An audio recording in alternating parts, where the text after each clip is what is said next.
Bloodless Ties Day. Good morning, welcome back to the channel. Welcome back to a new vlog. Today is the release day for my 8th book, Bloodless Ties.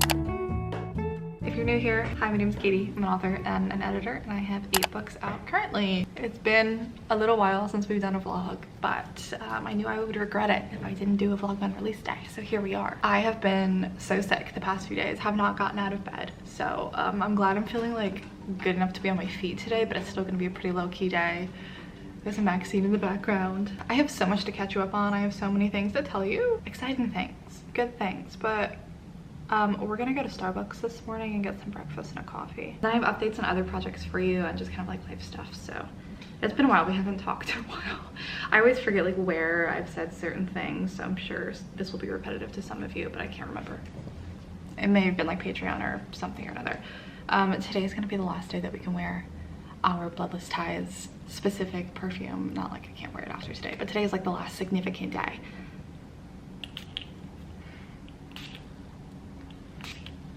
I love this scent association thing. As soon as I smell this, it's just like nostalgic now. Good morning.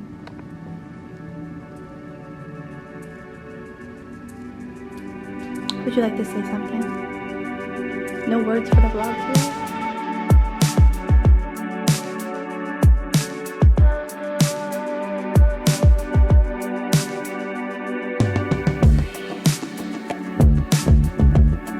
Well, hello, sir.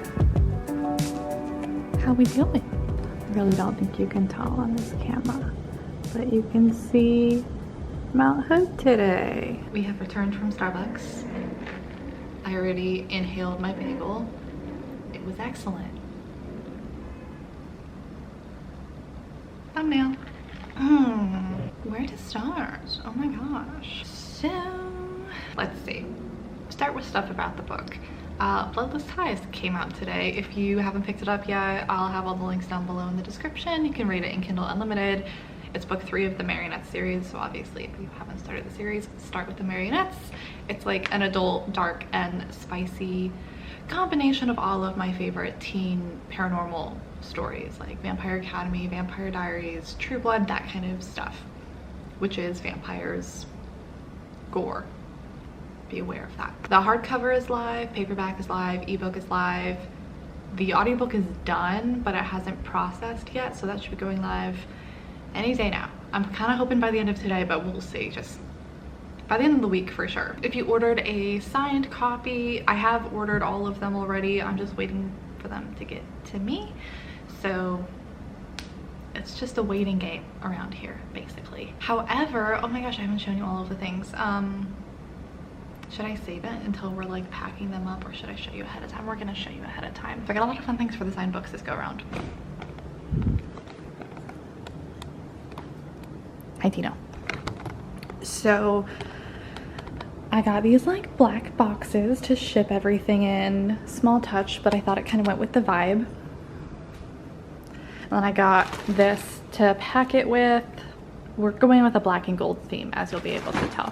So then I'm going to be wrapping the books in black and gold tissue paper. I had these prints made of this character art to send with the books. This is Valerie and her 2 best friends, Monroe and Kirby. These are the other books that people order that go with their orders of like older books, Wicked Souls, stuff like that. So we're still waiting for the Bloodless Ties copies to get here, obviously. And then I'm also waiting on, I ordered these decks of tarot cards, which I'm really excited. It was called the Blood Moon deck, and so you'll know when you see it. It's just like a perfect vibe for these books, and I'm into that kind of stuff. I thought it'd be kind of fun if I could just like shuffle them and like randomly put a card in each order. I don't know, I think it'll be fun, but those aren't here yet. I ordered those from an Etsy shop. I think that's it for the goodies. Maybe there was more, I don't know. I got a little carried away this time, but I think it's gonna be fun. It's 9:30 in the morning now, so I'm sure we'll do a check-in like later today on how book release is going.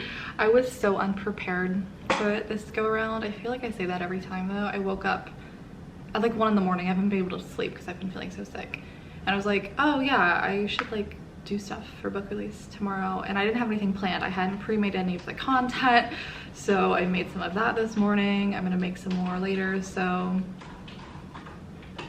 Maxine, I'm looking rough, but this is the best we're gonna do today. I didn't even get out of bed yesterday. I was so sick, so we're doing our best. I made a checklist of things we need to do today. Didn't do any of that yet. Okay. I do need to send my newsletter.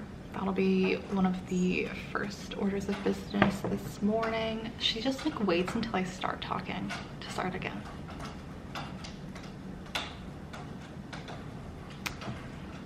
Get Max. Do you see her hitting Dean? But yeah, we'll check back in and see how the book's doing a little bit later in the day. A lot of people wait to read these books in Kindle Unlimited. That's where a very, very large percent of my income is from, Kindle Unlimited. So I always expect on release days to have to wait to start to see those page counts trickle in because release is in the middle of the week and people don't have time to get through I think the Kindle normalized page count was like 564 pages or something, so it's a long book. However, even with the Kindle Unlimited always being more popular, this is the best pre-order I've ever had for any of my books by far. So that was really exciting for me to see, especially considering it's the third book in a series. I can't wait for you guys to listen to the audiobook. I was approving the files a couple of days ago when I got them, and hearing the dual narration, it's so good. I hope you love it. The narrator who did Reed's chapters, his name is Aaron, and he did such a good job. I think you guys are gonna love it. Yeah, I'm gonna sit here and put my newsletter together. And Maxine's gonna make as much noise as humanly possible. How did you get a puzzle piece in there? This is why all my puzzles end up missing a piece.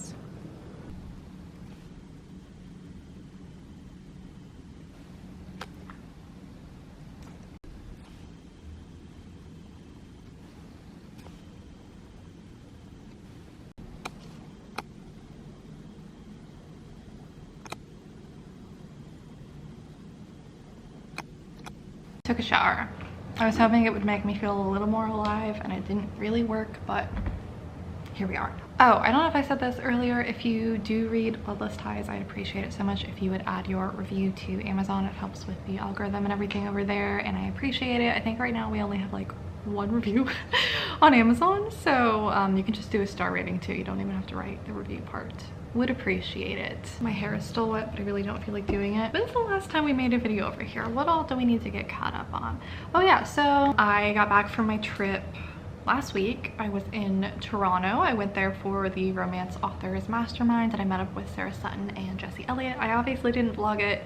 Jesse didn't vlog it, but I think Sarah got some clips, so I'll link her vlog down below if you want to see a little bit of the trip. It's really just like a little bit. But we had a really good time. I really enjoyed it. Mostly enjoyed hanging out with them, but definitely had some good takeaways from the conference as well. Also went and spent some time with my family, so that was really nice. But then on the book front, obviously Bloodless Ties is done now, so I have moved over to working on Broken Perfect Lies again, and I have actually officially hired my editor for it in January. So the book needs to be done by January. I haven't set the release date yet. Originally I was planning on January and things got pushed back, so now I'm thinking maybe like February, March, somewhere around there. Broken Perfect Lies is a romantic suspense standalone spicy bodyguard romance with Hannah Montana vibes. Looking forward to that. I was also working on Gracie's book earlier this week and looking over all of that, and I think I finally figured out what I want to do with that book. So I want to get to that one next. I figured out the title for it, and I've got a lot of exciting things going on with that book. And I've also started writing Marionettes book 4, which is called Ruthless Ends. That's coming out in September. And I'm also working on a pen name book with my friend Paige, which is a secret. So we got a lot of stuff in the works, basically. I think those are all the updates I owe you. So it's now about 11:30. I don't have any client work for the rest of November. I purposefully scheduled it that way. I think my next one's not until like December 6th or something like that. So I'm really spending the majority of this month taking some time off. I was feeling pretty burnt out, spending time with family and my trips and everything, getting ready for Bloodless Ties book release, and then just working on my other projects. So I will probably end up working mostly on Broken Perfect Lies today. Was feeling pretty discouraged about it if you missed that whole thing with a negative developmental editor experience. So I kind of like didn't want to look at it after that for a little bit. And it was one of those things where like, I'm not gonna get into the whole like editor thing much, but it wasn't just that I disagreed with what she said. It was like the quality of the feedback and the amount of feedback was not up to standard. I did get a refund on that if you missed that update too. I'm sorry, I keep saying like, if you missed that, I don't know what I've said. I can't remember. Where was I going with this? Ah, yes, but the feedback that she did give me, a lot of it made me pause because immediately I was like, oh no, don't like that. And I was like, am I having like a gut reaction that like if I let it sit and I think about it for a while, I'm gonna realize she's right? So I let it sit and I thought about it for a while and I still felt that way and I was still like, no, absolutely not. So I feel like the things that she said just kind of made me doubt my instincts and made me feel a little less confident in myself and my abilities in this book. So it was kind of hard to work on it. And this is a book that I haven't gotten as much feedback on as I have in the past. The people who usually help me out with reading my books, my video readers and stuff, have been busy. And so I just like, I haven't gotten the same level of feedback. So I haven't gotten that same level of like external validation that this is good from someone other than me. So I think that might be just kind of messing with my head a little bit. But full circle back to what I was trying to talk about at the beginning. I've been working on it, I was reading through it, and I'm actually a lot more confident with where it's at currently. I don't think it needs as much work as I was thinking. So I'm currently just like rewriting the climax. Again, I already rewrote this before, but it's okay. Yeah, and then the rest of the things, I had to write a new chapter and I already did that, are small changes, like my main character's goals and motivations. It's just, I don't really know how to say much without like completely giving it away.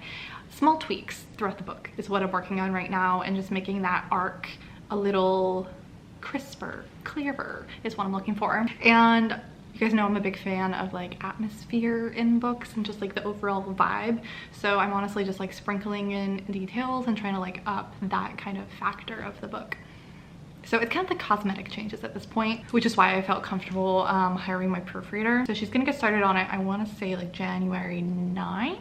I'm trying to wrap up the book end of this month, and then I'm gonna send it to a beta reader of mine to read through it, see what she has to say about it, and then we're gonna finalize it, and we're just gonna get this book out of my hands, out the door once and for all. I feel like I've been feeling so scatterbrained, and it's been hard for me to focus and just like feel accomplished because I've had all of these projects that have been sitting on the back burner for so long that it's like they've been looming over me. So I kind of just decided the other day, I need to finish all of these things that I've started, whether that means I set it aside for good, like I did with Project Z, and say, okay, we're moving on from this. This one's not gonna work. It's fine, let it go.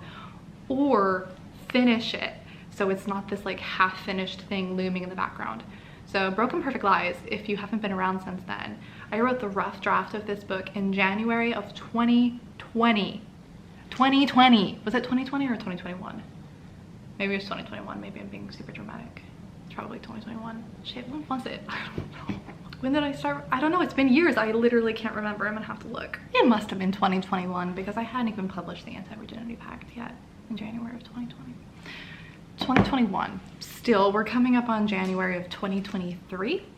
So I was like, 2 years are gonna pass and this book is still not done. And not because it's taking me that long. It's literally just because I haven't worked on it. It's just been something in the background that I'm always like, okay, when I'm done with this, then I'll work on that. Like when I'm done with this, then I'll get to it again.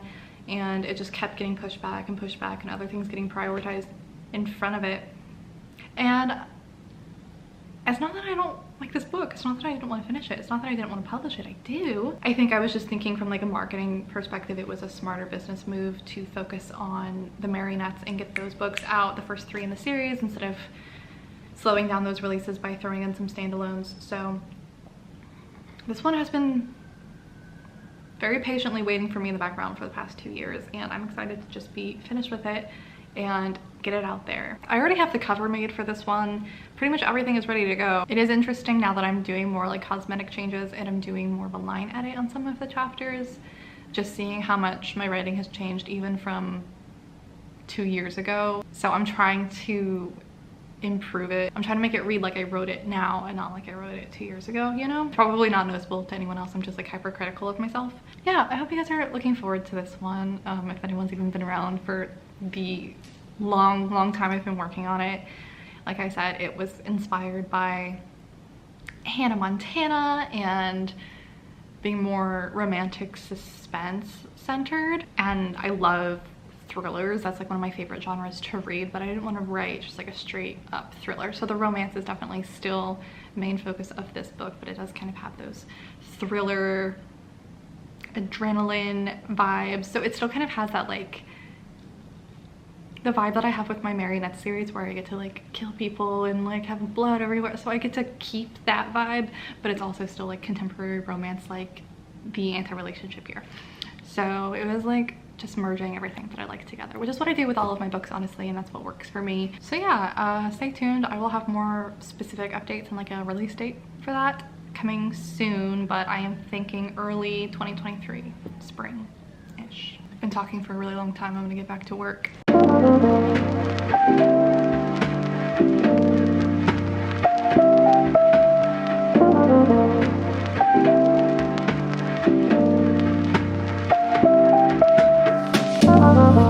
We tried. It's just a little too cold outside. Everything was fine. I was all bundled up. My hands were cold and the gloves helped, but then I couldn't like scroll on my laptop, so it was getting annoying to like take off the gloves every time I needed to because I was trying to write, but it's fine. I'm working on Broken Perfect Lies. I really like this little bit of dialogue that I added to this scene. The scene was too short anyway, and I just feel like this really helps with some character arc development. Very satisfied. So I'm actually gonna order some food because I've been told I don't celebrate my releases enough. So my idea of celebrating it being release day is I'm going to DoorDash some food. But what I think a lot of people don't understand is, yes, it looks like I'm just working, I'm not celebrating, but like I'm working on my book. And that's fun for me. That's exciting for me. Seeing it come together, I'm enjoying this. And I also don't know how to take a break, and I am a workaholic. I will grant you that. But I also like to have things to do on days like this that kind of like distracts me, because I think on release days and stuff, it's easy to like hyperfixate on like the numbers and checking everything, and I just don't want to be stressed on my release days. I just want to enjoy it. The work's already been done, so to me it's nice to have something else to focus on, so then I'm not over focusing on the little details of today that really don't matter in the grand scheme of things. For example, I never really look at ranking for the books on release day, especially for these later books in a series, because it's been up for pre-order for a year now, and the way that Amazon works is it like averages out the sales over the entire pre-order period. So if you have a long pre-order, it's going to lower your ranking compared to a book that if you just set it up for pre-order like a week before release, your ranking would shoot up. You'd probably be number one in your category. You'd be much higher in the Kindle store, but because this book has been up for pre-order for so long, the rank is affected by that. And in the grand scheme of things, rank doesn't really matter. I decided a long time ago that I was prioritizing sales over rank, and judging by this book having the most pre-orders I've ever seen by far, I feel like that was successful. I feel like that was the right call. Anyway, we're gonna order something. We got a Dean up there. On my Patreon page, I posted our vlog club video today. You wanna see something crazy? Now that we were talking about ranks, that had me thinking about it. I'm not looking at footless ties. If you go to Author Central, which is different than KDP, you can look at your historical data for your books, and it shows you like little charts of like the ranking over time. And I think this is a really good representation of like how volatile it is. But I also think, I don't know, this is really encouraging to me as an author that timing's not everything, that, you know, if a book doesn't perform as well as you want, you know, initially, things can always change as exhibit the anti-relationship year. Speaking of, that's the graph I'm looking at, and I just think it's so funny. So this is the lifetime ranking. This book came out in March of 2021. And as you can see, it was a lot of dips. Which is normal. I mean, this is pretty dramatic, but normal. And you can see it was all over the place for the longest time, and then like this year, it just stays like so much better consistently. Like I think, yeah, 98 I think is the best one that it's had, compared to 800,000. Like Wicked Souls kind of also has that, where it was just kind of dramatic, and now it stays more towards the top. You can tell when I started marketing the books more. The Marionettes is kind of the same way, but to a lesser degree. You can tell that books go through this lifetime of like They're doing well, and then it slowly starts to lose momentum, and then you do something to spike it back up, and then it starts to lose momentum, and then you spike it back up, whether that's a sale or a big marketing push or the next book in the series comes out. But I think a lot of people think like if a book is selling well, it's just always selling well. And if you needed proof that that's not the case, we all go through waves. It's never awesome all the time. We got the goods. Veggie grill, and then I also got some stuff from Petunia's Pies and Pastries. I got a crispy chicken Caesar salad, some mac and cheese. They call them baby cakes. It's a little cupcake. And this, I think, is a cookie sandwich. Amazing. You know, something that I'm really excited for, it probably won't show up for a couple of days, is when the like popular highlights will show up on Kindle and I can see what people have been highlighting in the book. So if you read the ebook on Kindle, you should highlight things that you like, because then I can see it and I like it, because I'm always surprised by what quotes get highlighted. It's never the ones that I would expect. So I'm curious to see which ones come up for Bloodless Ties. We got some kombucha. I'm editing the vlog. Dean is ready for a movie night.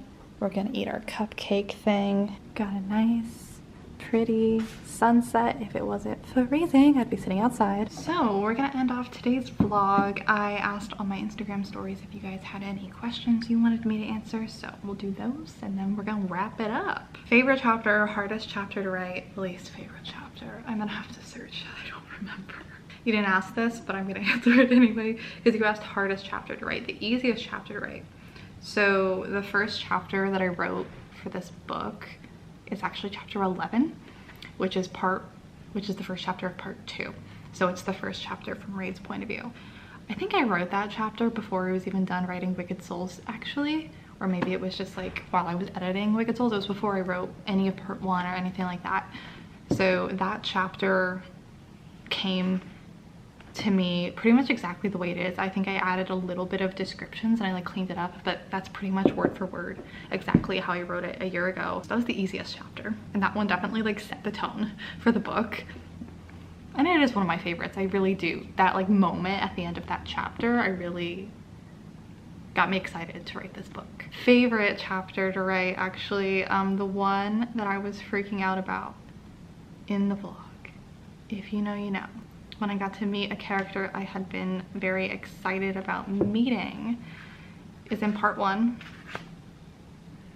And it's chapter 9. That was so fun. I like still vividly remember writing that chapter for the first time, and this character who shows up in this chapter, that isn't the way that they present themselves. That wasn't the plan for that chapter. That's not how I was expecting them to behave, and they just like walked onto the page and just like took over things. So that was a really fun time. I really enjoyed writing that chapter. I don't know if I have a least favorite chapter, and I don't know what was the hardest to write.